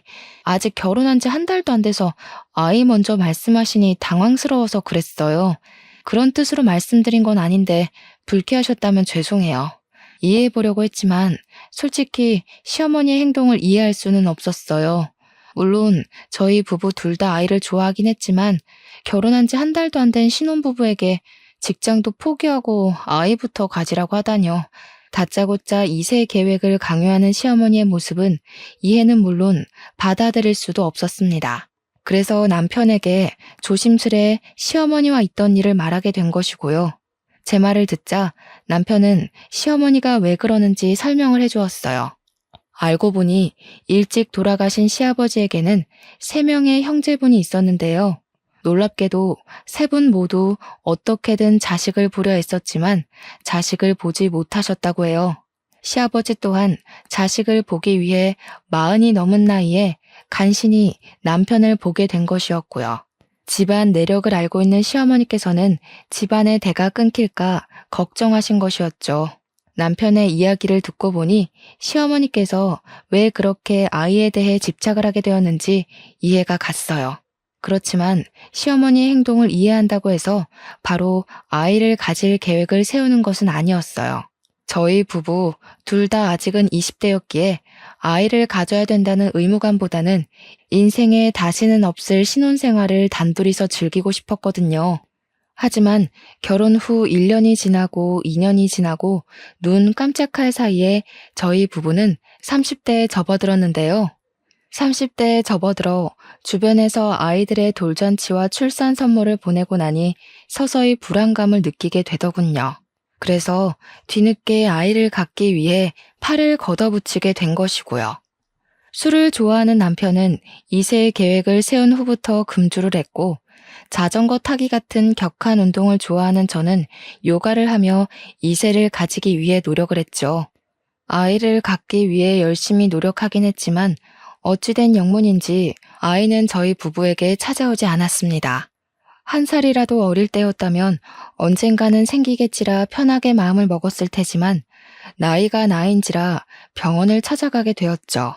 저희 부부는 인공수정을 하기 위해 몇 가지 검사를 진행했는데요.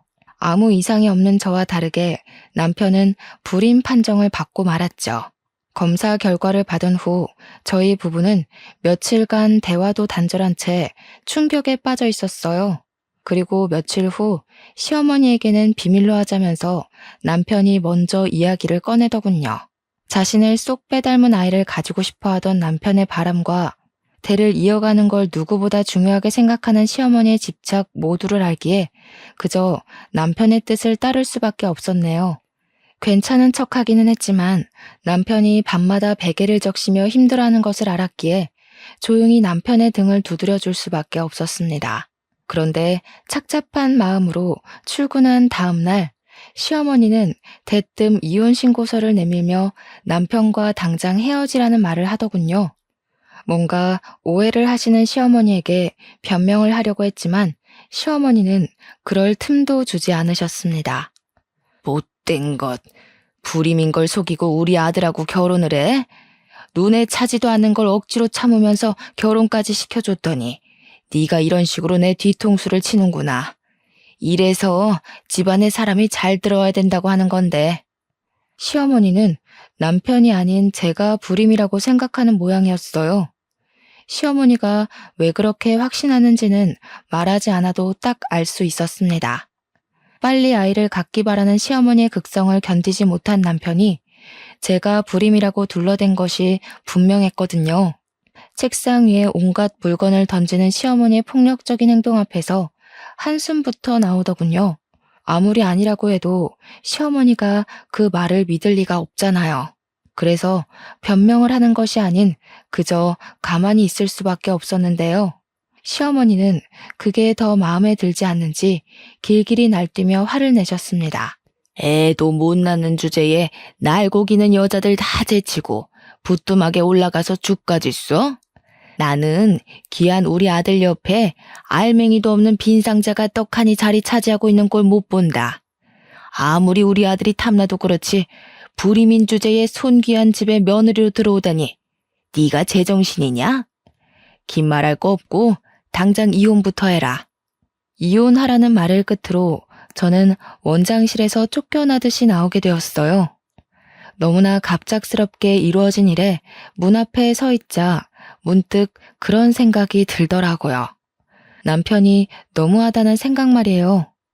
아무리 자신이 불임인 것을 시어머니에게 들키기 싫어도 그렇지 가뜩이나 미움받고 있는 아내에게 자신이 불임인 것을 뒤집어 씌우다뇨.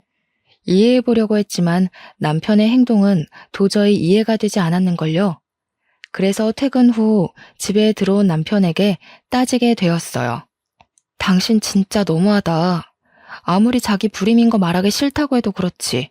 어떻게 몸 멀쩡한 부인한테 불임이라고 뒤집어 씌울 수가 있어. 가뜩이나 어머님 나 안 좋게 보시는데 불임이라는 말까지 하면 이혼밖에 더 하겠어? 오늘 어머니가 그러시더라. 손귀한 집에 알맹이도 없는 빈 상자 들어앉아 있는 꼴 못 본다고 당신이랑 이혼하래. 미안해. 어머니가 당신한테 그렇게까지 뭐라 할 거라는 생각도 못했는데 내 불찰이야. 근데 당신도 알잖아. 우리 엄마가 손주를 얼마나 원하는지. 엄마가 우시면서 하루빨리 손주 얼굴 보여달라고 하시는데 차마 입이 안 떨어지더라. 나 불임인 거 알면 우리 엄마 쓰러질 게 뻔하잖아.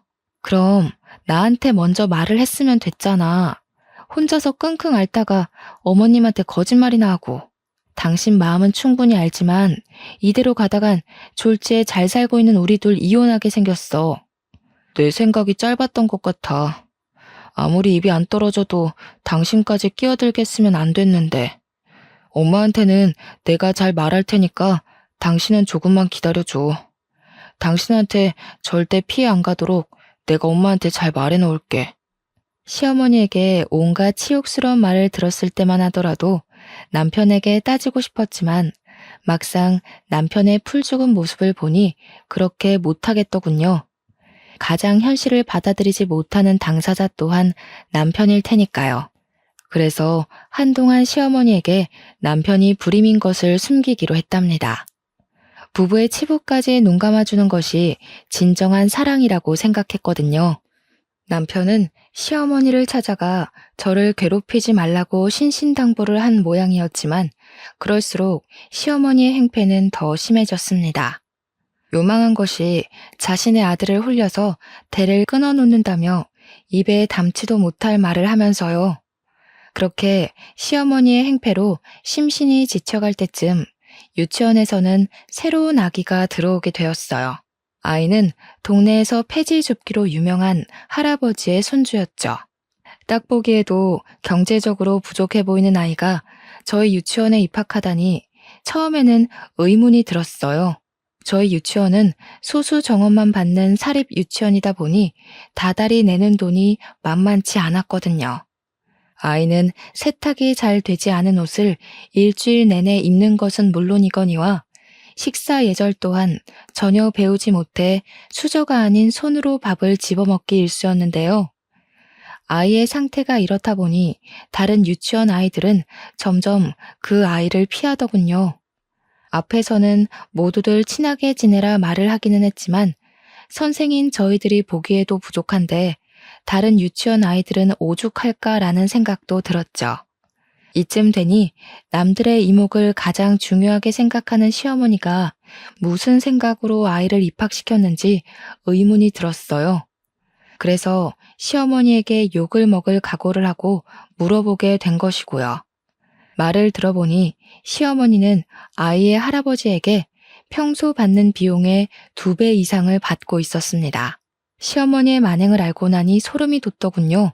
시어머니가 돈에 눈이 먼 것은 알았지만 경제적으로 부족한 분들의 주머니를 감당할 정도로 악질인 줄은 몰랐으니까요.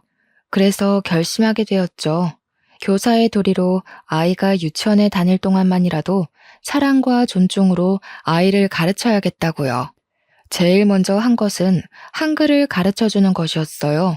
6살인데도 불구하고 한글을 쓰지 못한다는 것은 있을 수 없는 일이잖아요. 그래서 아이의 할아버지에게 양해를 구하고 아이에게 한글을 가르쳐주게 되었는데요. 아이는 가르쳐주면 가르쳐주는 대로 쑥쑥 흡수를 하는 스펀지 같았습니다. 가르치는 입장에서 아이는 참 탐나는 인재였어요. 2달 전까지만 해도 한글에 한 글자도 못 쓰던 아이가 받아쓰기에 100점을 받을 정도로 발전을 한다는 것은 선생의 노력과는 별개로 아이의 학습 능력이 뛰어나지 않으면 절대로 불가능한 일인 거잖아요. 그 후 아이에게 한글뿐만 아니라 기본적인 예절까지 같이 가르쳤는데요. 아이의 노력과 저의 정성이 통해서인지 아이는 다른 유치원 아이들과 잘 어울렸습니다. 그 모습을 보니 참 흡족했죠. 하지만 그것도 잠시 노쇠해 가는 할아버지의 모습을 보자 아이가 걱정되더군요. 아이에게는 할아버지 이외에 그 어떤 일가 친척도 안 계셨거든요. 그래서 휴대폰 번호를 알려주며 무슨 일이 있을 시 꼭 전화해달라고 말을 하게 된 것이고요. 그리고 아이에게 번호를 준 지 딱 1달째 되던 날 우려하고 있던 일이 일어나고 말았습니다. 늦은 주말 저녁을 먹고 일찍 잠자리에 들려고 할 때 모르는 번호로 전화가 걸려왔죠. 전화를 건 상대는 바로 아이였어요. 아이는 울먹거리며 할아버지가 숨을 쉬지 않는다고 했습니다. 너무 놀라 옷도 제대로 챙겨 입지 못한 채 아이에게 달려갔는데요. 아이의 할아버지는 이미 눈을 감으신 상태였고 저는 아이를 대신해 상황을 수습하기 시작했죠. 일가 친척들도 없는 할아버지의 장례식은 참 초라하게 끝이 났어요. 이쯤 되니 할아버지가 어떻게 그 비싼 돈을 주고 아이를 유치원에 입학시켰을지 의문이었습니다. 기초 수급자였던 할아버지에게 갑자기 큰 돈이 생겼을 리가 만무한 거잖아요. 장례식이 끝난 후 아이는 한참 동안 울기만 했어요. 원칙대로라면 가족이 없는 아이를 고아원에 맡기는 것이 맞았지만 차마 그렇게 할 수 없었네요. 아직 가족의 보살핌이 필요한 아이가 고아원에 가 고생할 생각을 하니 눈물이 앞을 가려는걸요. 그래서 일단 집으로 데려가기로 했습니다. 이미 남편에게는 전후 사정을 다 말한 상태였기에 남편 또한 아이를 따뜻하게 맞이해 주었고요. 꼬질꼬질한 아이를 씻기고 요리를 해주자 아이는 눈물을 뚝뚝 흘리더군요. 제가 자신의 엄마였으면 참 좋겠다면서요.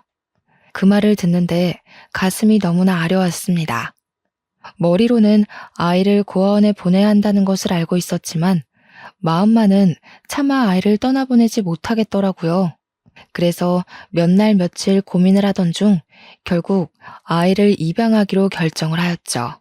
남편과의 사이에서 아이를 갖지 못해 만약 후일에 아무런 연고도 없는 아이를 입양할 바에는 지금 아이를 입양하는 것이 더 나은 선택이라고 생각했거든요. 남편 또한 수도분하고 예의 바른 아이를 마음에 들어 했기에 입양 절차는 일사천리로 해결이 되었는데요. 문제는 역시나 시어머니였네요. 남편이 입양 사실을 털어놓은 당일부터 집을 찾아온 시어머니는 당장 아이를 고아원에 갖다 놓으라며 윽박을 지르셨습니다. 네가 기어코 이를 치는구나. 어디 감히 손귀한 우리 집안에 팬티 하나도 살 돈이 없던 거지 새끼를 입양해와. 멀쩡한 우리 아들이 왜 너같이 하자 있는 것 건사해서 사는 것도 모자라 저런 버러지 같은 자식까지 먹여 살려야 하는 거냐? 어디 뚫린 입으로 말이라도 해봐. 애 입양한 거는 이 사람 뜻이기도 하지만 제 뜻이기도 해요. 오갈 데 없는 불쌍한 애 하나 살리겠다고 입양한 게 나쁜 건 아니잖아요. 엄마도 아이들 키우고 가르치는 공직자시면서 왜 저희 뜻은 이해를 못 해주시는 거예요? 그리고 저번에도 말씀드렸지만 저희는 애 없이 이대로 살아도 충분히 행복하니까 더 이상 아이 문제로 저나 이 사람 스트레스 받게 하는 일 없으셨으면 좋겠어요. 아이고, 네가 꼬리도 없는 불려시한테 홀려도 단단히 홀렸구나. 그렇지 않고서야 네가 어미한테 어떻게 그런 말을 할 수 있겠니? 안 되겠다. 너 당장 저 몹쓸 것이랑 갈라서라. 저 불려시 같은 거랑 더 있다가는 손주는커녕 간이고 쓸개까지 다 뺏기게 생겼다. 이번에도 시어머니는 모든 일을 제 탓으로 돌리며 난리 법석을 떨었어요. 물론 남편이 나서서 시어머니의 행패를 중지하기는 했지만 그래도 서운한 감정이 드는 것까지는 어쩌지 못했습니다. 이 모든 갈등의 시작은 남편이 거짓말을 하면서부터 일어난 일인 거잖아요. 우여곡절 끝에 시어머니가 돌아가신 후 지금까지 느꼈던 감정들을 털어놓으며 조심스럽게 시어머니에게 불임 사실을 고백하는 것이 어떠냐 말을 건넸지만 그럼에도 남편은 조금만 더 기다려달라는 말만 되풀이할 뿐이었죠. 그 후 시어머니에게서 쏟아지는 온갖 시달림을 받고 있자 하니 도저히 제정신으로 견딜 수 없겠더군요. 그래서 친정 부모님에게 도움을 청하게 된 것이고요. 모든 사실을 털어놓자 친정 부모님께서는 경악하며 분통을 터뜨리셨어요. 어떻게든 발을 빼려는 남편과 며느리를 가족으로 인정하지 않는 시어머니까지요. 이런 전후 사정을 모르시는 시어머니께서는 친정까지 찾아와 당장 이혼을 하라며 성화를 내셨는데요. 참다 못한 아버지께서는 시어머니에게 윽박을 지르셨네요. 지금까지는 잘 살고 있는 딸네 부부일 끼어들기 싫어서 가만히 있었지만 우리 딸 눈에서 피눈물 난 걸 안 이상 나도 가만히 안 있을 겁니다. 자기 자식 귀한 줄 알면 며느리도 귀한 줄 알아야지. 그까지 핏줄이 뭐길래 애가 피골이 상접할 만큼 괴롭힙니까?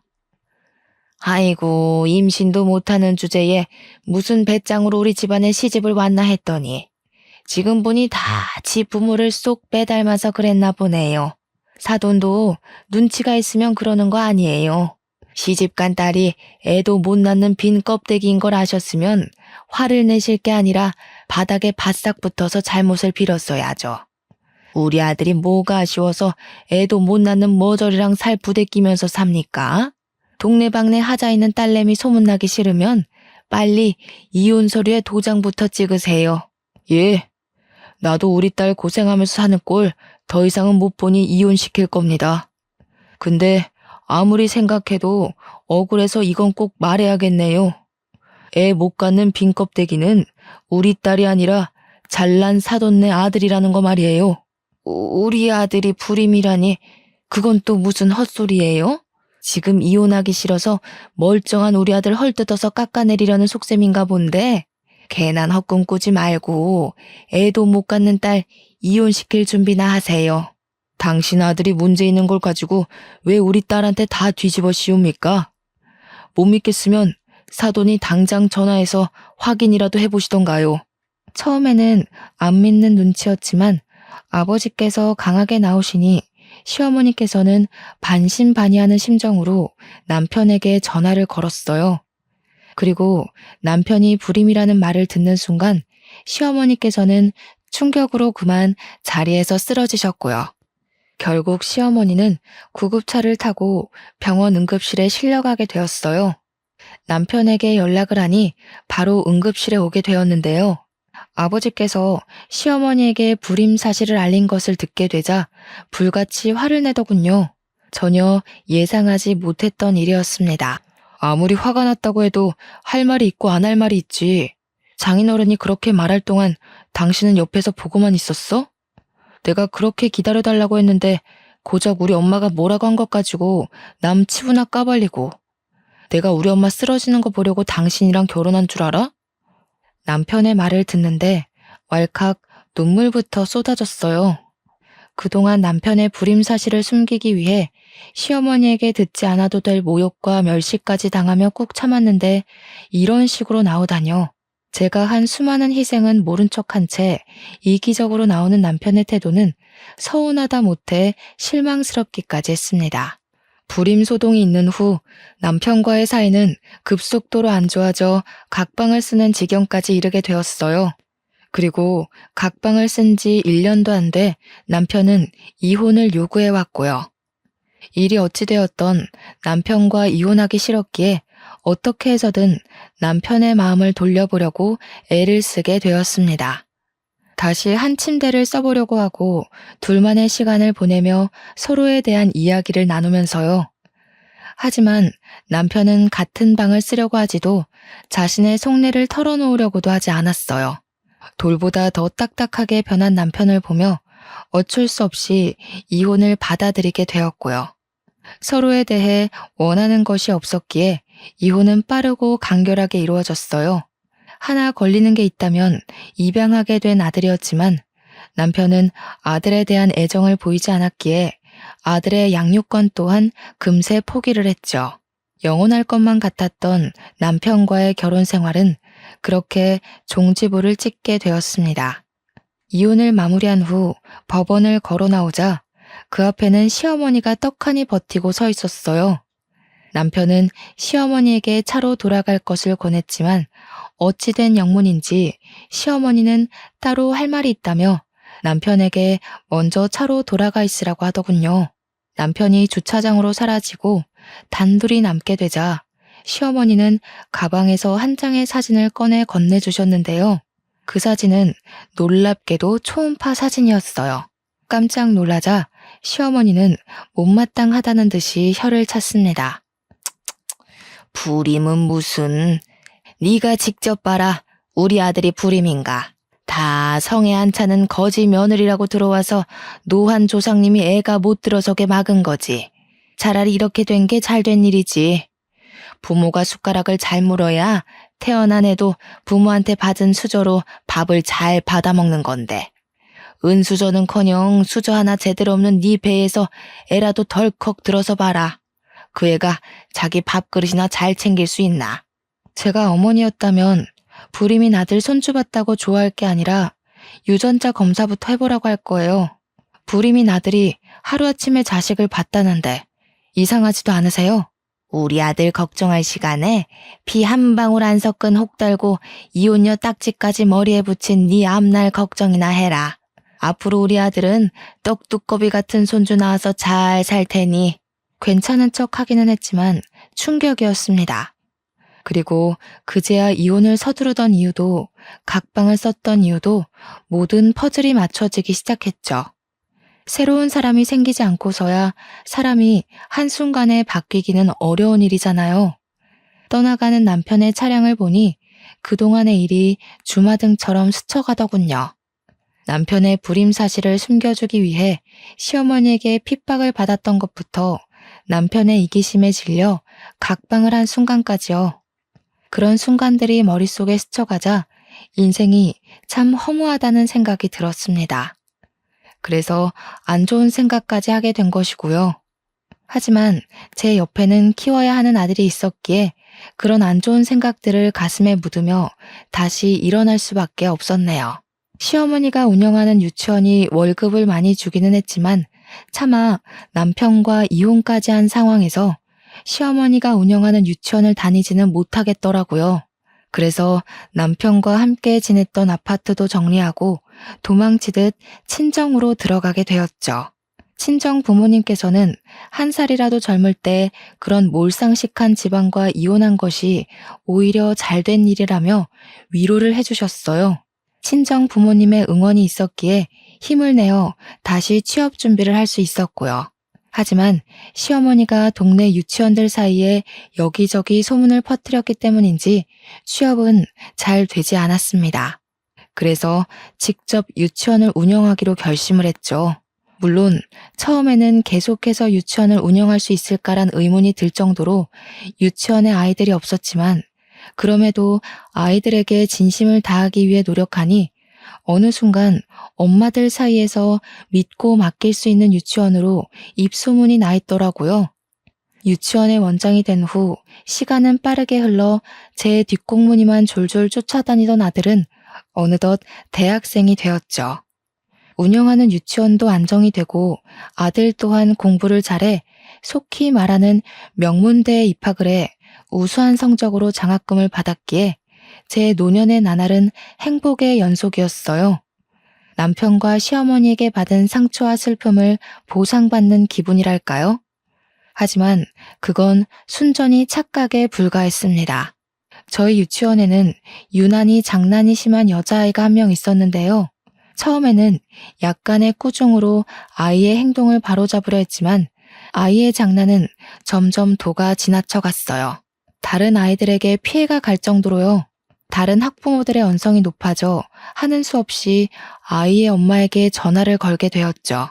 그런데 전화를 받은 엄마는 우리 아이가 그럴 리가 없다며 오히려 적반하장으로 나왔고 입씨름 끝에 결국 아이의 부모 모두를 유치원으로 부르게 되었네요.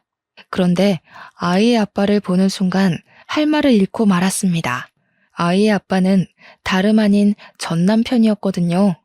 전 남편 또한 많이 놀란 듯 입을 번긋거리더니 아이의 엄마를 먼저 보낸 후 따로 이야기할 것을 권했어요. 제 기억이 맞는다면 남편의 아이는 중학생이 되었을 텐데 어린 딸아이가 있다니 조금 의아했죠. 의아해하는 표정을 읽었는지 남편은 숨겨졌던 이야기를 털어놓기 시작했어요. 첫째를 낳은 후 아내가 둘째까지 임신을 하자 남편은 먼저 유전자 검사를 했다고 해요. 유전자 검사에서 모두 친자 확인이 된 후에는 다시 병원에 검사를 해봤고요. 놀랍게도 다시 한 검사에서 남편은 불임이 아닌 것으로 판명이 났다더군요. 모든 것이 다 병원의 불찰이었던 것이었습니다. 모든 사실을 털어놓은 남편은 미안하다며 사과를 했는데요. 남편의 사과를 받자 씁쓸해졌어요. 병원의 검사만 아니었다면 지금쯤 전 남편의 옆에 아이를 안고 있는 것이 제가 될 수도 있었던 거잖아요. 끝난 줄 알았던 전 남편과의 재회는 다시금 우울감을 주었어요. 그래서 유치원을 운영한 후 처음으로 쉬어야겠다는 생각을 가지게 된 것이고요. 잠시 유치원 선생들에게 제가 할 일을 떠넘긴 후 제일 먼저 한 것은 이사였습니다.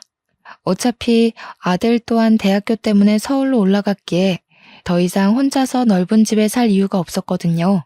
한적한 시골로 이사를 간 후였습니다. 집 정리로 한참 정신없던 차 한 통의 전화가 걸려오더군요. 전 남편의 내연녀였죠. 전화를 받자마자 내연녀는 다짜고짜 상스러운 말을 하며 화를 냈습니다. 당신, 우리 애 아빠 보려고 문제도 없는 우리 애 문제 있다고 말 갖다 붙이면서 유치원으로 우리 부부 불러들인 거지? 뻔뻔하게 헤어졌으면 그걸로 끝난 거지. 어디 애까지 들먹이면서 가정까지 있는 남자를 넘보려고 해? 당신같이 파렴치한 인간한테 우리 딸을 맡긴 내가 잘못이지. 내가 당신 교육청에 고발하고 이 동네에서 얼굴도 못 들고 다니게 할 테니까 유치원 문 닫고 손가락 빨 준비나 해. 기가 차 아무 말도 할 수가 없었어요.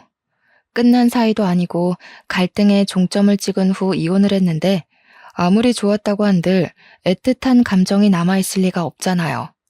그래서 내연녀에게 차분히 설명을 했죠. 하지만 설명을 듣고 난 후 내연녀는 오히려 다 끝난 본처 행세를 한다며 더욱더 화를 내더군요. 전화가 끊긴 후 작은 소동이라 생각하며 이 일을 그냥 넘기려 했습니다. 내연녀는 생각보다 더 지독하고 악랄한 사람이더군요. 이사한 주소를 어떻게 알아냈는지 내연녀는 제가 사는 곳까지 찾아와 쌍욕을 하며 오히려 저를 내연녀 취급하기까지 했거든요. 남편에게도 이 사실을 알렸지만 애초에 남편은 문제를 나서서 해결하는 사람이 아닌 회피하고 넘어가는 사람이었기에 큰 기대는 하지 않았어요. 남편의 성정을 잘 알았기에 변호사를 구하려 힘썼고요. 다행히 친구의 도움으로 괜찮은 변호사를 구하게 되었는데요. 변호사는 꼼꼼한 일처리로 내연녀에게 접근 금지 명령을 신청하는 것과 더불어 스토커 죄까지 물며 벌금형까지 선고를 했습니다. 변호사의 도움으로 골칫거리였던 내연녀는 떨어져 나갔고요. 내연녀의 일이 끝난 후 몇 번이나 변호사에게 고맙다고 인사를 했죠.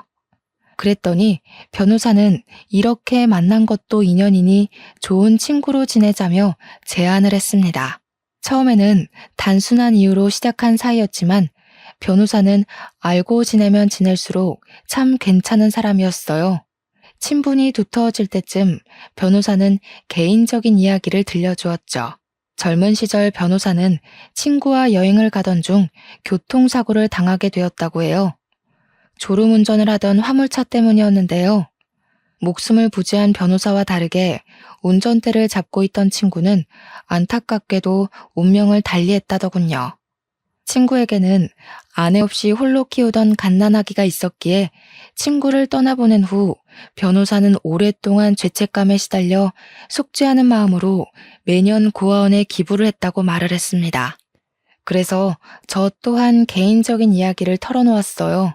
이혼 후 홀로 입양한 아들을 키우고 있는 것과 왜 이혼을 했는지 같은 것들 말이에요. 모든 이야기를 들은 변호사는 친아들도 아닌데 지금까지 키운 것이 대단하다 말해주었고 과거의 아픔이 있다는 공통점 때문인지 저희는 급속도로 친해져 어느 순간 보니 같이 미래를 계획하는 사이가 되어 있었네요. 그런데 변호사는 부끄럽게도 매년 월급의 절반을 고아원에 기부한 탓에 모아놓은 돈이 없다며 부끄러워했는데요. 아무 상관없었습니다. 사려 깊은 배려심과 문제를 외면하지 않고 바로 해결하려는 변호사의 인품은 억만금을 준다고 해도 절대 구할 수 없는 것들이었으니까요. 변호사의 부모님은 며느리를 애 낳는 대용품으로만 보던 시어머니와는 전혀 다른 분들이었습니다. 입양한 아들을 키우고 있는 것을 알았을 때도 괜한 짓을 했다며 비난하는 것이 아닌 그동안 고생했다며 따뜻하게 안아주셨거든요. 변호사의 부모님까지 만난 후 더욱 결혼에 대한 생각을 확고히 하게 되었죠. 아들 또한 변호사를 아버지처럼 잘 따랐기에 저희의 결혼에는 아무런 문제도 없었습니다. 그런데 결혼을 하루 앞두고 아들은 저희에게 상의해야 할 일이 있다며 집으로 찾아왔죠. 아들이 말하길 딱 봐도 불량해 보이는 사람들이 개명 전 자신의 이름을 말하며 오래전 돌아가신 아버지의 이야기를 했다는 것이었어요. 이야기를 들으니 온몸에 소름이 돋더군요. 얼굴도 모르는 사람이 아들을 범죄의 표적으로 정하고 버린 일일 수도 있는 거잖아요. 당장 경찰에 신고하자고 말을 하는데 옆에 있던 변호사는 남자의 이름을 말하며 아는 사이냐고 물었는데요. 아들은 소스라치게 놀라며 변호사에게 친아버지의 이름을 어떻게 아느냐고 되묻더군요. 그러자 변호사는 아들의 앞에 무릎을 꿇으며 눈물을 흘렸고요. 내가 눈앞에 너를 두고도 몰라봤구나. 그때 네 아빠가 아닌 내가 대신 죽었어야 하는데 만약 내 얼굴을 본다면 꼭 사과하고 싶었는데 하늘이 드디어 나한테도 용서를 구할 기회를 주나 보구나. 그럼 아빠랑 같이 여행을 갔다던 사람이 아저씨였던 거예요? 네가 보기에 변명같이 들릴지도 모르겠지만 그동안 네 할아버지에게 매달 돈을 드리려고 노력했어. 그게 내가 할 수 있는 유일한 사죄의 길이라고 생각했거든. 변호사의 말을 듣고 보니 아주 오래전 품었던 의문이 풀리기 시작했습니다. 폐지를 주워 팔며 어렵게 생계를 유지하던 할아버지가 아들을 비싼 사립 유치원에 보낼 수 있었던 것은 변호사가 보내온 돈이 있었기에 가능한 일이었죠. 할아버지가 돌아가시고 아들이 제품으로 온 후 변호사는 행방이 묘연해진 아들에게 항상 미안한 마음을 품으며 아들에게 보냈어야 할 돈을 고아원에 보낸 것이고요. 저와 결혼을 앞두고 죽기 전 한 번이라도 아들을 봐야겠다는 일념으로 변호사임에도 불구하고 흥신소의 도움을 받아 아들을 찾아다녔다며 눈물을 훔쳤죠. 모든 사실을 알게 된 저희 가족은 한바탕 눈물을 흘리고 모두 퉁퉁 부은 눈으로 결혼식에 참석을 하게 되었는데요. 후회는 없었습니다. 진정한 가족이 함께하는 미래에는 결혼식보다 더 행복하고 웃을 일이 많다고 생각했으니까요.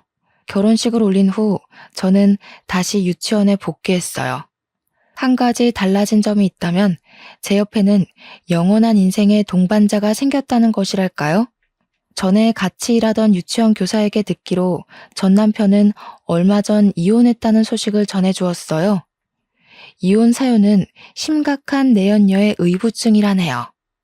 전 남편과 이혼을 했을 때만 해도 세상이 무너지는 것 같은 절망감을 느꼈지만 시간이 지나고 나니 전 남편과 이혼을 한 것이 참 다행이라는 생각이 드네요.